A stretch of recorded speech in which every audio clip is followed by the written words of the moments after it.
Good morning. ఆత్మీయ అతిథులతో అనుభూతుల తరంగంలా సాగిపోతున్న ఉదయరాగం కార్యక్రమానికి స్వాగతం. ప్రతి ఉదయం రాగోదయంగా సరదా కబుర్లు ప్రవాహంగా మీ ముందుకొస్తున్న మీ అభిమాన ఉదయరాగం ఈరోజు మరింత అందంగా ముస్తాబైంది. మరి ఈనాటి ఎపిసోడ్ని స్టార్ట్ చేద్దాం.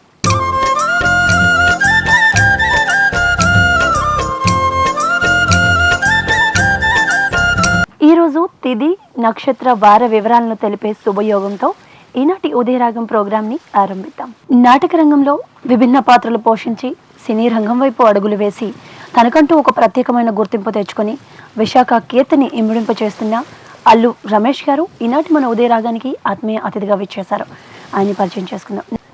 నాటక రంగం నుంచి సినీ రంగానికి వెళ్ళి తనదైన ముద్రతో మంచి పాత్రలతో అలరిస్తున్న నటుడు, చిత్రకారుడు అల్లు రమేష్. పుట్టింది మలేషియా అయినా చిన్నతనంలోనే విశాఖతో అల్లుకున్న అచ్చ తెలుగు బంధం ఆయన. చిన్నతనం నుంచి నాటకాలపై ఆసక్తితో అనేక వందల నాటకాలను వేలాది ప్రదర్శనలతో అలరించడమే కాకుండా అనేక నాటకాలకు కళా దర్శకత్వం కూడా వహించి విశాఖ నాటక రంగ చరిత్రలో ప్రత్యేక స్థానాన్ని పొందారు.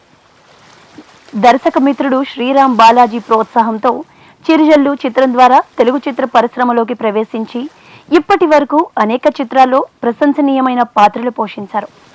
దర్శక దిగ్గజం బాపు దర్శకత్వంలో వచ్చిన శ్రీ భాగవతం సీరియల్లో కుచేలుడి పాత్రతో విమర్శకుల ప్రశంసలు అందుకున్న అల్లు రమేష్ ఈనాటి మన ఉదయరాగానికి ఆత్మీయ అతిథిగా విచ్చేశారు. నమస్తే అండి రమేష్ గారు. నమస్తే అండి. రమేష్ గారు నాటక రంగంలో విభిన్నమైన పాత్రలు పోషించి ఎంతో అనుభవాన్ని సంపాదించి సినీ రంగం వైపు అడుగులు వేశారు. నాటక రంగం నుంచి సినీ రంగం వరకు మీ ప్రస్థానం ఎలా కొనసాగింది? అంటే నేను నా వయసు అప్పుడు 12 years 13 years అండి. నేను ఫస్ట్ టైం కాలేజీ యానివర్సరీకి హై స్కూల్ కాలేజెస్ అన్నీ కలిసి ఉండేవి. ఆ టైంలో తెలుగు తక్కువ నౌకరని ఒక నాటిక వేశాను. దానిలో ప్రధాన భూమిక నేను పోషించాను. అంటే తెలుగు తక్కువ నౌకరు అనేటువంటి క్యారెక్టర్ నేను వేసి అక్కడ సీనియర్ వాళ్ళందరి చేత కూడా ఉపాధ్యాయులందరి చేత కూడా నేను ఒక శభాష్ అనిపించుకున్నటువంటి ఒక మంచి క్యారెక్టర్ చేయగలిగాను. ఆ స్ఫూర్తితో ఏంటంటే నాకు అక్కడి నుంచి నాటక రంగం మీద మక్కువ ఎక్కువ ఏర్పడింది. దాంతో అలాగా చాలా కాలం తర్వాత మాడుగులు అనే గ్రామంలో మా నాన్నగారు ఉద్యోగరీత్యా పాడేరు నుంచి నర్సీపట్నం నుంచి మాడుగుల నుంచి అనకాపల్లి ఇలాగ రకరకాలుగా ఊర్లు తిరిగే ప్రక్రియలో కొంతమంది స్నేహితుల్ని కూడగట్టుకొని నేనే నాటకాలు వేసేవాడిని. అలాగా నాకు మాడుగుల గ్రామంలో నాకు మంచి ప్రోత్సాహం ఈ నాటక రంగానికి ఏర్పడింది. ఆ తర్వాత మరి నాన్నగారు ఉద్యోగరీత్యా వైజాగ్ రావడంతో నాటకాలు ఎక్కువగా వేస్తూ చిన్నప్పుడు నా స్నేహితుడు శ్రీరామ్ బాలాజీ అని ఆయన మొదటిసారిగా తీసినటువంటి ఒక సినిమాలో నాటక రంగం నుంచి ఫస్ట్ టైం సినిమా రంగానికి రావడం జరిగింది. ఆ సినిమా కూడా పెద్ద హీరోయిన్ అప్పట్లో తరుణ్ రిచా. ఆ సినిమాలో యాక్ట్ చేయడం ద్వారా సినిమా రంగం ప్రస్తావన అక్కడి నుంచి దాదాపు 45 సినిమాల వరకు చేశానండి. ఈ మధ్య కేరింత అనేటువంటి ఒక చక్కని సినిమా చేశాను. అలాగే జేమ్స్ బాండ్ అని. నాకు కేరింతలో మంచి రోల్ ఇచ్చినటువంటి దర్శక నిర్మాతలు కూడా నేను కృతజ్ఞత చెప్తున్నాను. ఆ సినిమా ఏంటంటే నా ఇన్నాళ్ళు 14 సంవత్సరాల సినీ చరిత్రలో ఒక చక్కని మైలురాయిలాగా నాకు ఉపయోగపడింది, నిలిచిపోయేటువంటి అవకాశం ఉంది. ఎందుకంటే కేరింతలో నాకు మంచి పేరు వచ్చింది. మరి నాటక రంగం అంటే ఒక విభిన్నమైన ఫీల్డ్. మనం ఏదైతే చెయ్యాలనుకుంటామో అదంతా రిహార్సల్తోనే చేసి ఎట్ ఏ టైం ప్రజెంట్ చేసేది నాటక రంగం. కానీ సినిమా విషయానికి వస్తే, సినిమా రంగానికి వస్తే టేక్లు ఉంటాయి, రీటేక్లు అవన్నీ రికార్డ్ అయ్యి ఎడిటింగ్లు ఇవన్నీ చేస్తారు. మీకు ఏది కొంచెం ఏది ఈజీగా అనిపించింది? అంటే నాటకం తల్లి లాంటిదండి, ఓకే, సినిమా భార్య లాంటిది అనుకోవచ్చు. అయితే ఈ తల్లి లాంటి నాటక రంగం ఏంటంటే మనం నెంబర్ ఆఫ్ రిహార్సల్స్ చేసి ఆ రిహార్సల్స్ చేసేటప్పుడు మనం ఏదైనా తప్పు చేస్తే దాన్ని సరిదిద్దుకునేటువంటి అవకాశం ఒక నాటక రంగంలో ఉంది. ఇది బిఫోర్ స్టేజ్ మీదకి వెళ్ళిన తర్వాత మనం ఏ తప్పు చేసినా కూడా దాన్ని క్షమించడానికి అవకాశం లేదు. సినిమా రంగంలో ఏంటంటే short by shot, cut by cut అనేక ఒక రకాలుగా చేసుకోవచ్చు. కానీ నా దృష్టిలో ఏంటంటే నాటక రంగమే సులువు అండి. నాటకంలో చేయడమే, వేషం చేయడమే సులువు నాకు. సినిమాల్లో ఎందుకంటే మనం ఒక ఫీల్తో ఉన్నప్పుడు అది కట్ చెప్తారు డైరెక్టర్ గారు ఎవరైనా చెప్పిన తర్వాత దాన్ని ఆ మూడ్ని కంటిన్యూ చేయాలంటే అది గంట పట్టచ్చు, లేదంటే భోజనాలు చేసి రావచ్చు. ఆ మూడ్ కంటిన్యూ చేయాలంటే సినిమాల్లో కష్టం అండి. అది ఆ మూడ్ని కంటిన్యూ చేయడం అన్నది చాలా కష్ట సాధ్యమైనటువంటి వ్యవహారం. అంచేత నాకు నాటకమే కంఫర్ట్గా ఉంటుందండి.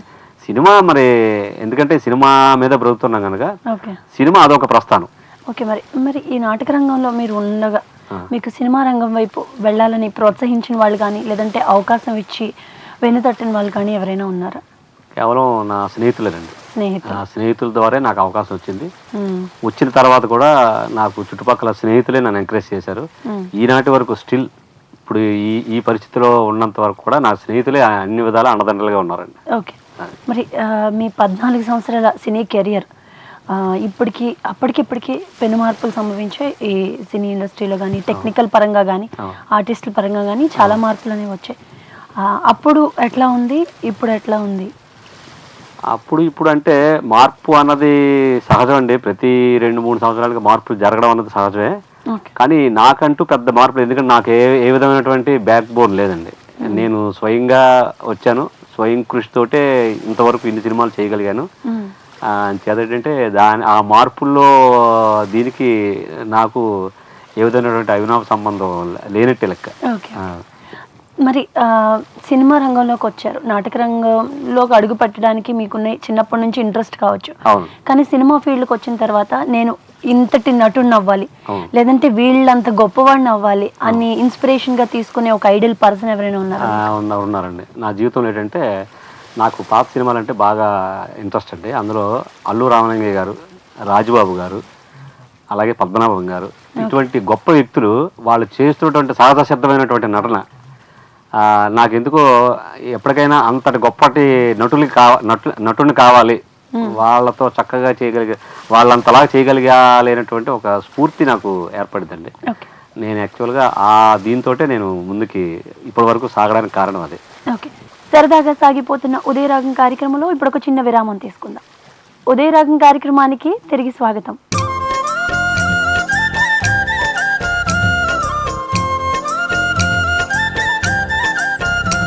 దినఫలాలను తెలిపే దిక్సూచి అనుగ్రహం. నేటి రాశి ఫలితాలను మనకు అందించేందుకు శ్రీ శ్రీ శ్రీ లలితా త్రిపుర సుందరి పీఠం పీఠాధిపతి శ్రీ తటవర్తి అప్పలరాజు శర్మ గారిని ఆహ్వానిద్దాం. అనుగ్రహ ఫలాలను తెలుసుకుందాం.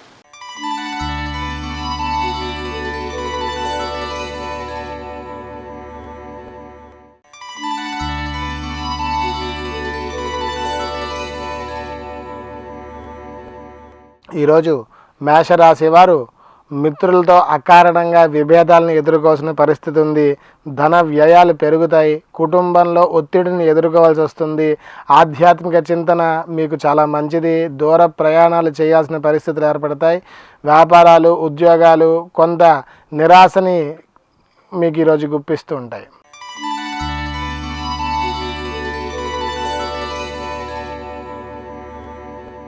వృషభ రాశి వారు ఈరోజు చేసేటువంటి ప్రయత్నాలు కొంచెంగా అనుకూలించేటువంటి పరిస్థితి ఉంది. రుణాలు చేయాల్సిన పరిస్థితి ఏర్పడుతుంది. ఆర్థిక పరిస్థితులు మీకు మందకొడిగా సాగుతాయి. ఇంటా బయట చికాకులు ఏర్పడతాయి. వ్యయ ప్రయాసాలు మీకు బాగా కలుగుతాయి. ఆధ్యాత్మిక కార్యక్రమాల్లో పాల్గొని మీరు మనశ్శాంతిని చేకూర్చుకోండి.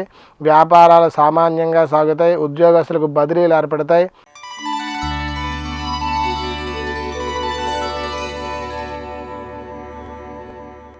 మిథున రాశి వారు ఈరోజు దూర ప్రయాణాలు చేయాల్సిన పరిస్థితులు ఏర్పడతాయి.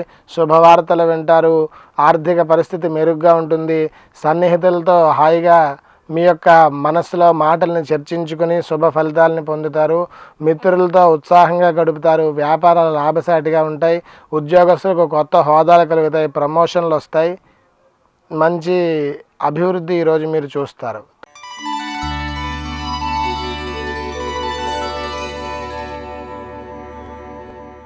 కర్కాటక రాశి వారు ఈరోజు చాలా జీవితంలో కొన్ని తీసుకునేటువంటి నిర్ణయాలు మీకు మంచి స్థితిని కలిగిస్తాయి. ఆనందదాయకంగా ఉంటుంది. మీకు ఎన్నాళ్ళ నుంచో రానిటువంటి మొండి బాకీలు ఈరోజు వసూలవుతాయి.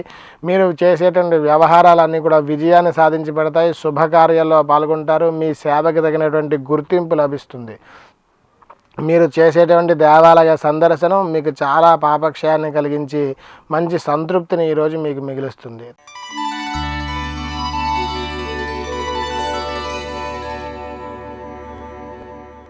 సింహరాశి వారు ఈరోజు నూతన పరిచయాలు ఏర్పరచుకుంటారు, స్థిరాస్తిని అభివృద్ధి చేసుకుంటారు, ఆహ్వానాలు అవి కూడా అందుకుంటారు, దైవ దర్శనాలు చేస్తారు, కుటుంబంలో శుభకార్యాలు చేసేటువంటి ప్రయత్నాలు చేస్తారు, ఆకస్మిక ప్రయాణాలు కూడా మీకు ఈరోజు కలిగేటువంటి అవకాశాలు ఉన్నాయి. కానీ వ్యాపారాలు కొంచెం మందకొడిగా సాగుతాయి. ఒక కన్ను వ్యాపారం మీద వేయడం చాలా మంచిది.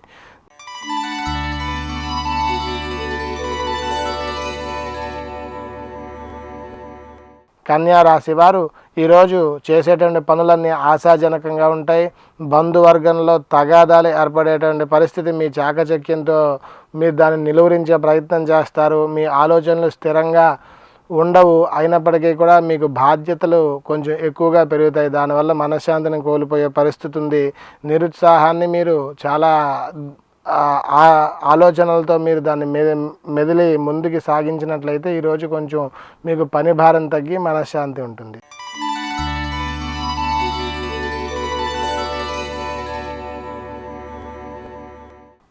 తులారాశి వారు ఈరోజు కొత్త వ్యక్తుల పరిచయాలు ఏర్పరచుకుంటారు, శుభవార్తలు వింటారు, ఆర్థిక వ్యవహారాలు మెరుగ్గా ఉంటాయి, పాత మిత్రులతో ఆనందంగా గడుపుతారు, దూర ప్రయాణాలు చేసేటువంటి అవకాశాలు ఉన్నాయి, దైవ దర్శనాలు అవి కూడా చేస్తారు.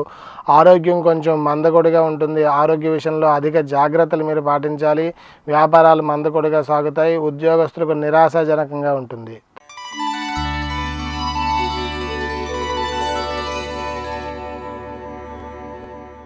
వృశ్చిక రాశి వారు ఈరోజు కుటుంబ సభ్యులతో వివాదాలు ఏర్పరచుకునే పరిస్థితి ఉంది. మీరు పడ్డ శ్రమ అంతా కూడా నిశ్చేష్టంగా మిగులుతుంది, మీకు శ్రమకు పడ్డ ఫలితం కనిపించదు. ఆస్తి వ్యవహారాలు వివాదాలు కూడా అధికమవుతాయి, ఆర్థిక విషయాల్లో నిరాశ మిగులుతుంది, అనారోగ్యం కలిగేటువంటి పరిస్థితి ఉంది. కొంచెం వైద్యపరంగా మీరు కొంచెం జాగ్రత్తలు పాటించిన మంచి ఫలితాలు అవి కూడా ఈరోజు ఉంటాయి.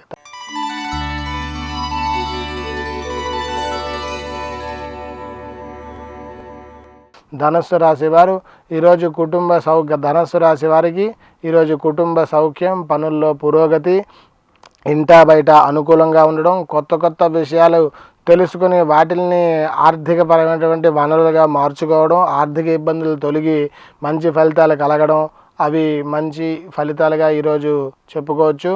వ్యాపార వ్యవహారాలన్నీ కూడా మీకు ఈరోజు అనుకూలించే పరిస్థితి ఉంది.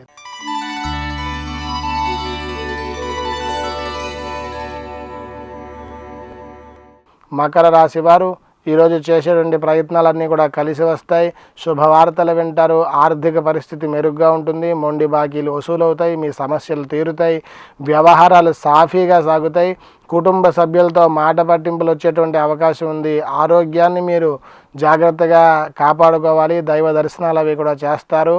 మంచి నిర్ణయాలు మీరు తీసుకుని ఉద్యోగంలో కానీ వ్యాపారంలో కానీ శుభ పరిణామాలు చోటు చేసుకునేటువంటి పరిస్థితి మీ ఆలోచనల వల్ల ఉంటుంది.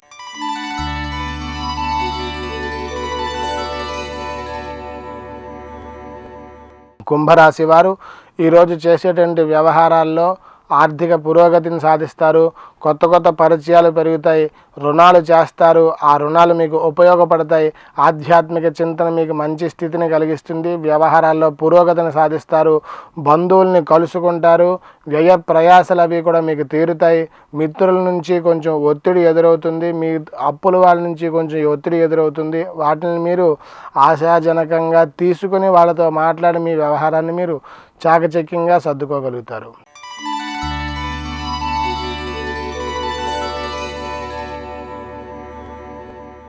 మీనరాశి వారు ఈరోజు చేసేటువంటి ఉద్యోగ ప్రయత్నాలు సానుకూలంగా ఉంటాయి, సంఘంలో మీకు గౌరవం పెరుగుతుంది, వస్తు లాభం, వస్త్ర లాభం అది కూడా కలుగుతుంది, స్థిరాస్తిని వృద్ధి చేస్తారు, దేవాలయ సందర్శన భాగ్యం ఉంటుంది, శుభకార్యాల్లో పాల్గొంటారు, మిత్రుల సహాయ సహకారాలు మీకు అన్ని పనుల్లో కూడా అందుతాయి, వాహన యోగం కలుగుతుంది, ముఖ్యమైన నిర్ణయాలు తీసుకుంటారు, వ్యాపారాలు ఉద్యోగ వ్యవహారాలు మీకు సంతృప్తినిస్తాయి. శుభమస్తు.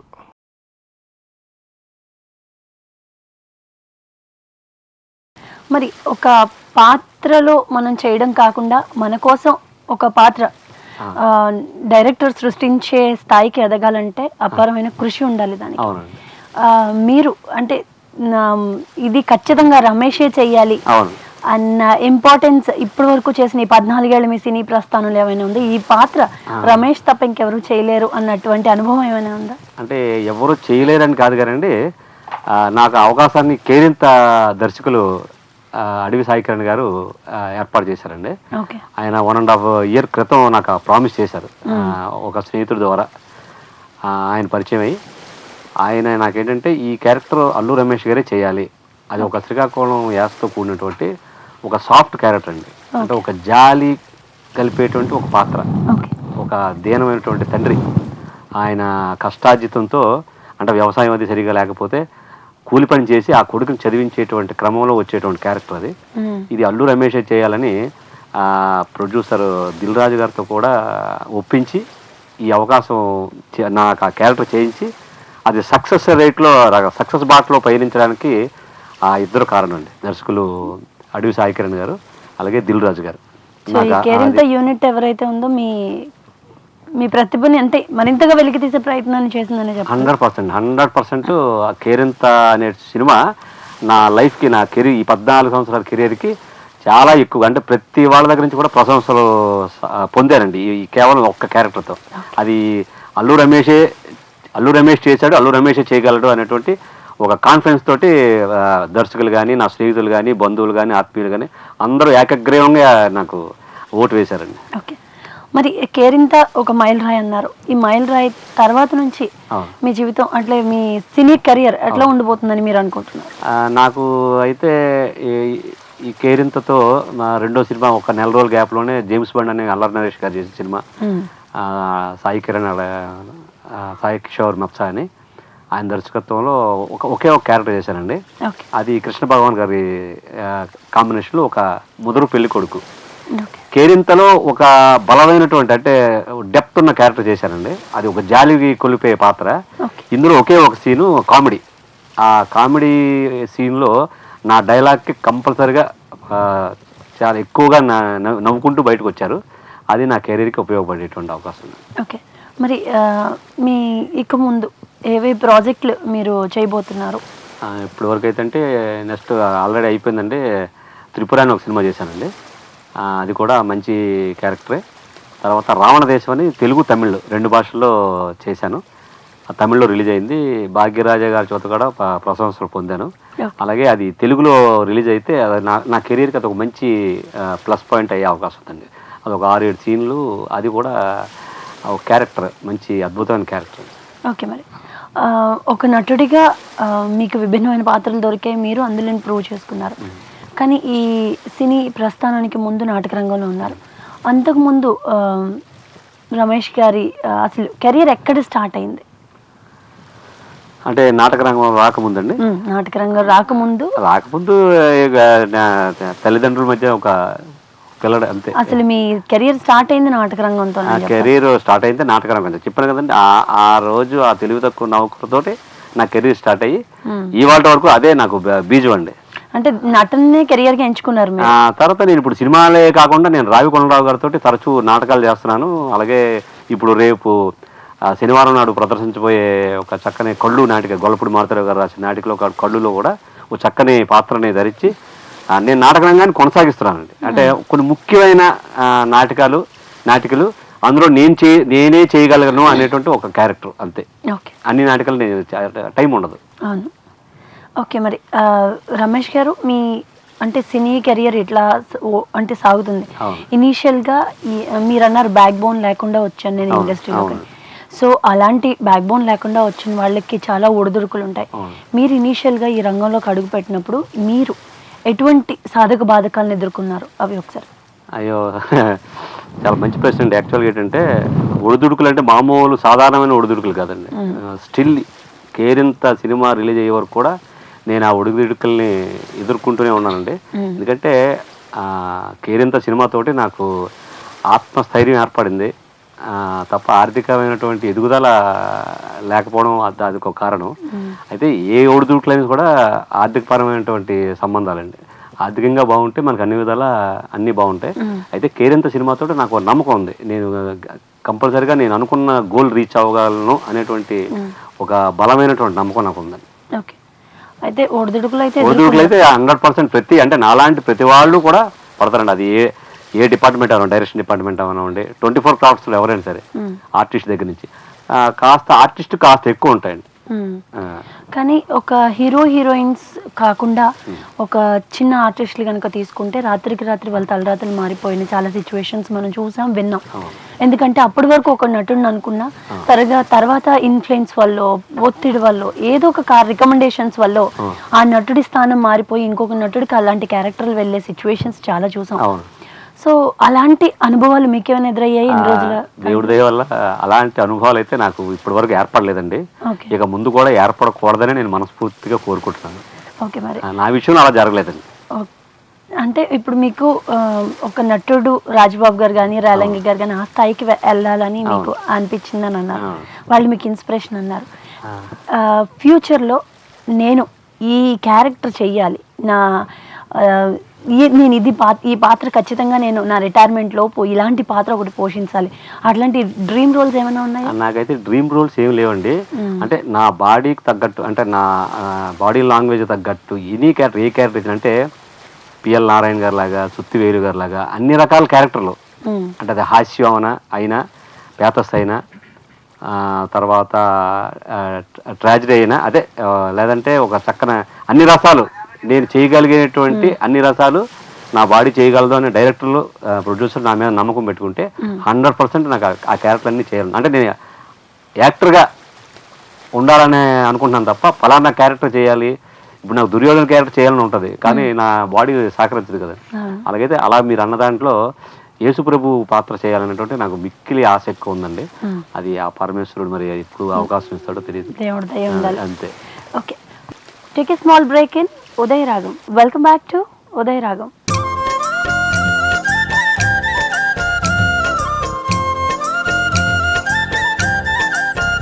మన జీవితాల్లో ప్రకృతి మమేకమైపోయింది. అలాంటి ప్రకృతి మనకు అందించిన అద్భుతం ఆయుర్వేదం. ఆ ఆయుర్వేదం అందించిన ఓ బహుమతిని ఇప్పుడు చూద్దాం.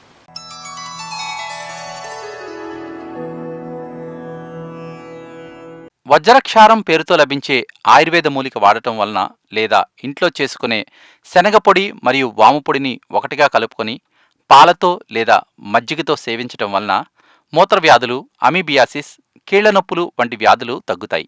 మరి అంటే మీరంటే నాటకం బ్యాక్గ్రౌండ్తో సినీ ఇండస్ట్రీలోకి అడుగు పెట్టారు, కానీ ఈ తరం జనరేషన్కి నాటకాలు అన్న ప్రసక్తే లేదు. ఎందుకంటే నాటక రంగం అంటే కనుమరుగైపోయిందని నేను చెప్పను, కానీ దానికి ఆదరణ తగ్గుతుందనే చెప్పాలి. సో ఇప్పుడు వచ్చిన టెక్నాలజీ కానీ, యూట్యూబ్లు కానీ ఇట్లాంటివి ఏంటంటే నాటక రంగం వైపు కొంచెం ఆసక్తి తగ్గింది. సో ఇప్పుడు వచ్చే కమింగ్ జనరేషన్కి బ్యాక్గ్రౌండ్ ఎలాంటిది లేదు, ఓన్లీ యాక్టింగ్ స్కూల్లోకి వెళ్ళి అట్లా చేసి వస్తున్నారు తప్ప నటన పరంగా ఎటువంటి బ్యాక్గ్రౌండ్ లేదు. మరి కమింగ్ జనరేషన్ మూవీస్లోకి రావాలనుకుంటే ఏ విషయాలు పరిగణనలోకి తీసుకోవాలి, లేదు ఎలాంటి వార్మప్స్ చేయాల్సి ఉంటుంది రావాలనుకునే వాళ్ళు? అయితే వాళ్ళకి నేను చెప్పగలిగేంతట అనుభవం నా దగ్గర లేదు కానండి. ఈరోజు జనరేషన్కి మనం ఇలాగ వెళ్తే బాగుంటుంది, అలాగ వెళ్తే బాగుంటుంది అని చెప్పడానికి అవకాశం లేదండి. ఎందుకంటే వాళ్ళు చాలా ఫాస్ట్గా, అంటే ఇప్పుడు మా రోజుల్లో ఒక ఒక కెమెరాతో, మామూలు ఎంహెచ్ కెమెరాతోటి షూట్ చేసి దాంతో నానా బాధలు పడి చేసేవాళ్ళు ఆ రోజుల్లో. ఇప్పుడు జనరేషన్ రకరకాల టెక్నాలజీ వాళ్ళకి ఉపయోగపడుతుందండి. వాళ్ళే ఎక్స్పెరిమెంట్లు చేస్తూ మనకన్నా ముందుకు ఫాస్ట్గా వెళ్తున్నారు. ఇప్పుడు నటనతో సంబంధం లేదు, నాటకం వేస్తేనే నటన వస్తున్నది ఇప్పుడు ఈ రోజుల్లో లేదండి. ఏవి నటించకపోతేనే స్క్రీన్లో వాళ్ళే అద్భుతంగా చేస్తున్నారు. అంతేదండి, వాళ్ళకి మనం సలహా ఇచ్చే అంత రేంజ్ లేదు. కానీ ఏంటంటే ఏదైనా సరే ఒడిదుడుకులకి బలి అవ్వకుండా జాగ్రత్తగా ఫైనాన్షియల్గా చదువుని విస్మరించకుండా, తల్లిదండ్రులు మాట చెప్తూ వాళ్ళని కూడా విస్మరించకుండా ఈ రంగంలో వెళ్ళిన వాళ్ళకి, జాగ్రత్తగా వెళ్ళిన వాళ్ళకైతే అంతా మంచి జరుగుతుందండి. ఓకే, మరి మీరు చిన్నప్పటి నుంచి తల్లిదండ్రులతో మీకున్న అనుబంధం కానీ, లేకపోతే మీ కుటుంబంలో ఎవరికైనా ఎట్లాంటి అంటే నాటకం బ్యాక్గ్రౌండ్ ఉందా ఆన్ స్క్రీన్? ఎవరికి ఏ విధమైన అనుభవం లేదండి. అయితే ఇది నా ఒక్కడికే అది ఊర్ను అయింది. మరి అది నా అదృష్టం దురదృష్టం, అది ఇక ఫ్యూచరే చెప్పాలి. అదే మరి మీరు అన్నట్టు ఫైనాన్షియల్గా అంత సపోర్ట్ ఇచ్చే కళలు అయితే కాదు నాటక రంగం కానివ్వండి. మనకి ఏదో కొద్ది గొప్ప పేరు వస్తుంది, అక్కడితో ఆగిపోతుంది, గుర్తింపు వస్తుంది, అక్కడితో ఆగిపోతుంది. ఫైనాన్షియల్గా అంత స్టేబుల్ అయిన ఫీల్డ్ కాదు. మీరు ఈ రంగంలోకి వస్తాను అని మీ తల్లిదండ్రులు కానీ లేదా మీ లైఫ్ పార్ట్నర్ ఎవరైతే ఉన్నారో ఆవిడకి కానీ చెప్పినప్పుడు వాళ్ళు ఎట్లా రియాక్ట్ అయ్యారు? వాళ్ళ దగ్గర నుంచి మీకు ఎట్లాంటి సపోర్ట్ అందింది? ఇది నాకు చాలా అత్యంత ఇష్టమైన ప్రశ్న అండి. ఎందుకంటే నా జీవితంలో 2 అక్షరాలు ప్రభావితం చేసే నన్ను. అది ఆలు. ఓకే. ఆ అంటే అమ్మ, ఆ అంటే ఆలి. వాళ్ళిద్దరూ లేకపోతే అసలు నేను ఈరోజు ఈ స్టేజ్ అంటే మీ ముందు మాట్లాడేటువంటి స్తోమత కూడా నాకు ఉండేది కాదు. ఎందుకంటే చిన్నప్పుడంతా అమ్మ నన్ను పాలన పాలన చూసుకునేది. పని పాట లేని సమయంలో నాటకాలు అంటూ తిరిగేవాడండి. ఆ సమయంలో అమ్మ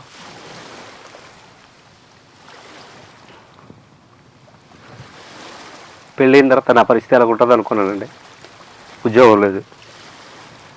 అమ్మలాగే ఆలి నా భార్య చాలా చక్కని ఆదరణతో స్టిల్ డివాట్ వరకు నన్ను చంటి పిల్లల్లాగా ఆదరించి అన్ని విధాలు నాకే ఒడిదుడుకులు లేకుండా అన్ని సౌకర్యాలు కూరుస్తూ నేను ఇవాళ ఈ స్టేజ్లో ఇలా ఉన్నాను అంటే గొప్ప స్టేజ్ అని చెప్పరు కానండి, ఈ స్టేజ్లో ఇలా ఉండడం కూడా చాలా కష్టం. వాళ్ళిద్దరే నా జీవితంలో. తర్వాత 2వ స్థానం నా స్నేహితులండి. వీళ్ళు ముగ్గురు లేకపోతే అల్లు రమేష్ అనేవాడు లేడు. ఓకే. అది మరి అమ్మగారితో మీ అనుబంధం ఏంటన్నది మీ భావోద్వేగాలు బట్టి తెలుస్తుంది.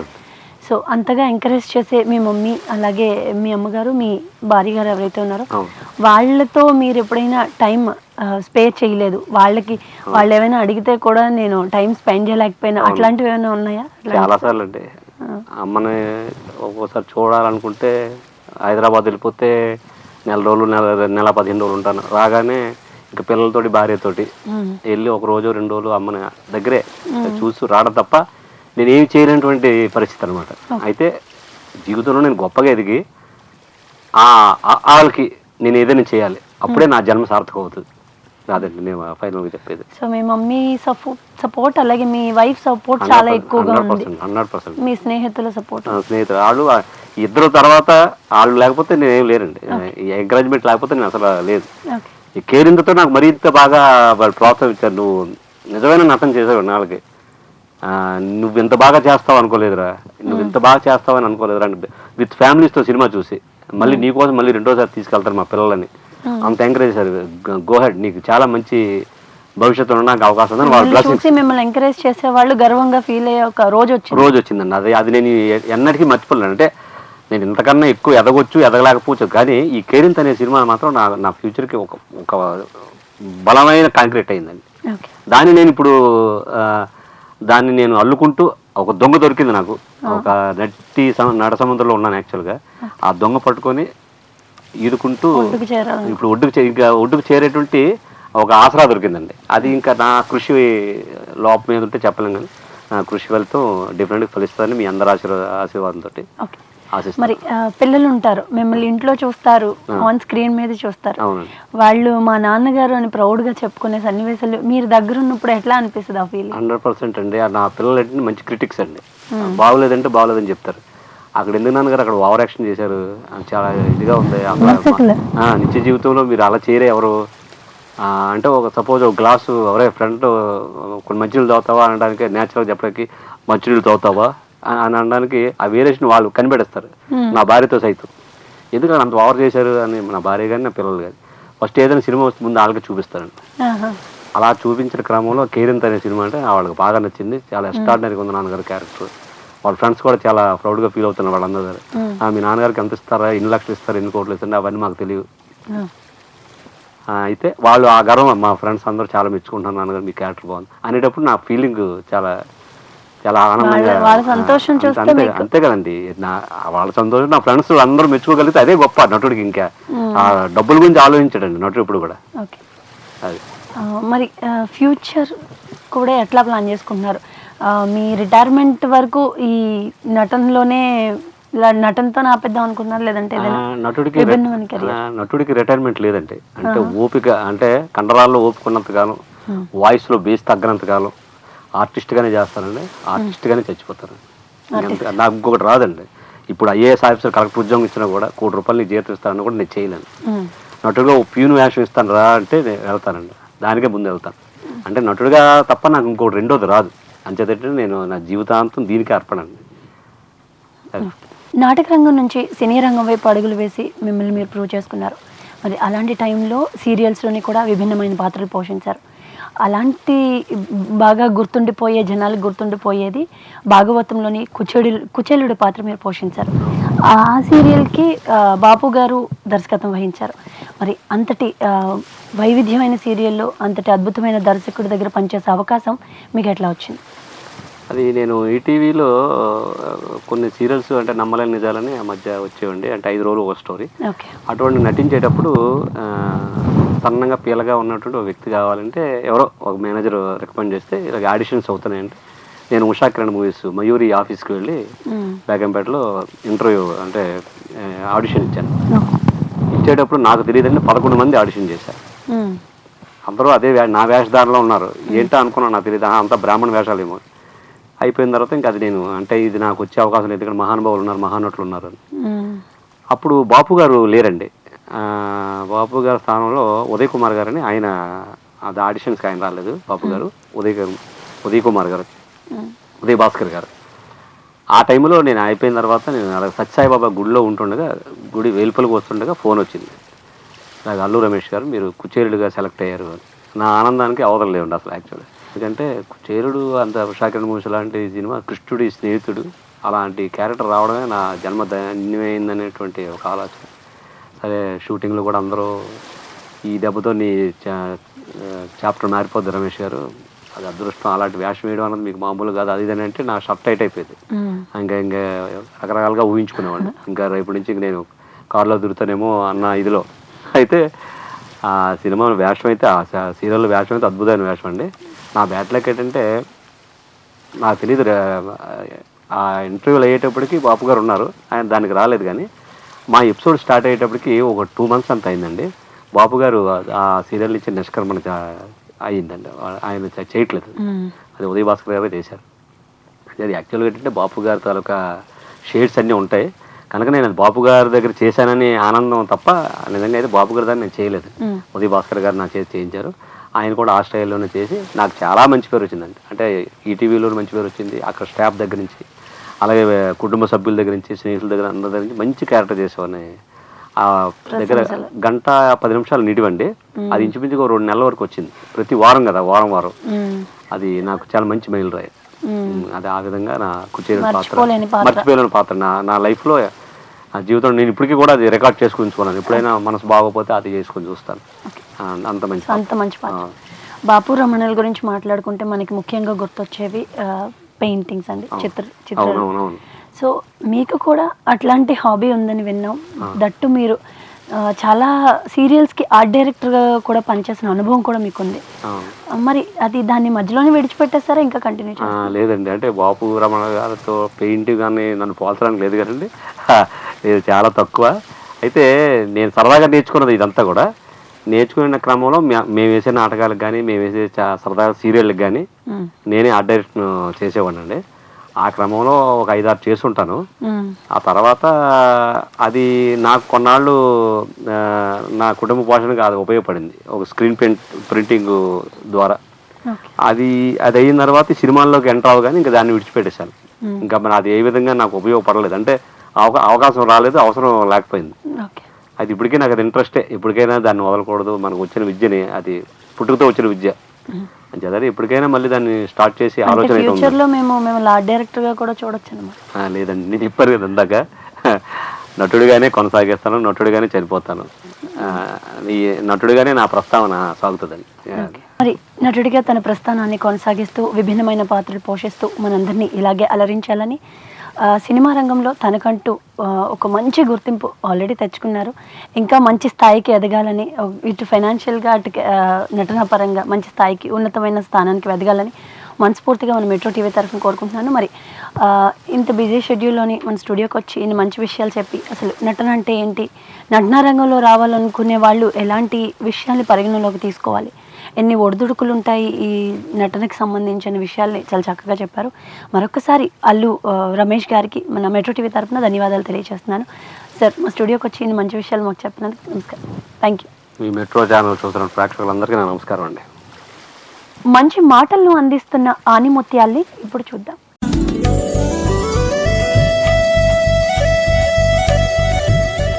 ఈరోజు పని రేపటికి వాయిదా వేయకు. ఈరోజు చేయవలసిన పని చేయగల పనిని ఈరోజే చెయ్యి.